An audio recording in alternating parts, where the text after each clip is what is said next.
പഹൽഗാം ഭീകരാക്രമണത്തിൽ ഭീകരബന്ധമുള്ള 2 പേരെ ചോദ്യം ചെയ്ത് NIA. ജമ്മുവിലെ ജയിലിൽ വെച്ചാണ് നിസാർ അഹമ്മദ്, മുഷ്താഖ് ഹുസൈൻ എന്നിവരെ ചോദ്യം ചെയ്തത്. ഇതിനിടെ അതിർത്തിയിൽ നിന്ന് 2 പാക് ചാരന്മാരെ പഞ്ചാബ് പോലീസ് പിടികൂടിയിട്ടുണ്ട്.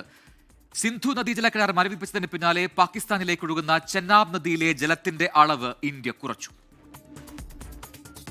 2023 ഭീകരാക്രമണ കേസുകളിൽ ജമ്മുവിലെ കോട്ട് ബൽവാൽ ജയിലിൽ കഴിയുന്ന നിസാർ അഹമ്മദ്, മുഷ്താഖ് ഹുസൈൻ എന്നിവരെയാണ് NIA ചോദ്യം ചെയ്തത്. പെഹൽഗാമിൽ ആക്രമണം നടത്തിയ ഭീകരർക്ക് നേരത്തെ ഇവർ സഹായം നൽകിയതായി കണ്ടെത്തിയ സാഹചര്യത്തിലാണ് ചോദ്യം ചെയ്യൽ. ഭീകരവാദ ബന്ധമുള്ള 75 പേരെ NIA ഇതിനകം കസ്റ്റഡിയിൽ എടുത്തു. പ്രാദേശിക ഭീകരർക്കെതിരായ ഏജൻസികളുടെ നടപടികളും തുടരുകയാണ്. 3000-ലേറെ പേർ നിലവിൽ കസ്റ്റഡിയിലുണ്ട്.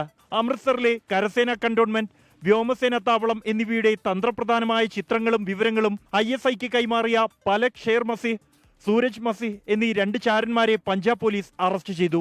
ജയിലിലുള്ള കൊടും കുറ്റവാളി ഹർപ്രീത് സിംഗിന്റെ നിർദ്ദേശമനുസരിച്ചാണ് ഇവർ വിവരങ്ങൾ കൈമാറിയത്. പാകിസ്ഥാനെതിരായ കൂടുതൽ നടപടികളുടെ ഭാഗമായി ചെനാബ് നദിയിലെ ബംഗ്ലിഹാർ ഡാമിന്റെ ഷട്ടർ ഇന്ത്യ താഴ്ത്തി. ജലം കിഷൻഗംഗ ഡാമിലും സമാന നടപടി സ്വീകരിക്കാനാണ് തീരുമാനം. അതിനിടെ വ്യോമസേനാ മേധാവി air chief marshal AP Singh പ്രധാനമന്ത്രി നരേന്ദ്രമോദിയുമായി കൂടിക്കാഴ്ച നടത്തി. ഇന്നലെ നാവികസേനാ മേധാവി പ്രധാനമന്ത്രിയെ കണ്ടിരുന്നു. കനത്ത മഴയിലും മൂടൽമഞ്ഞിലും കൊടുങ്കാട്ടിൽ ദൗത്യം തുടരുകയാണ് സുരക്ഷാ സേന. ഏത് സമയവും ഒരു ശുഭവാർത്ത താഴ്വരയിൽ നിന്നും പ്രതീക്ഷിക്കാം. കശ്മീരിലെ ഭീകരതയുടെ വേരറുക്കുകയാണ് പരമമായ ലക്ഷ്യം.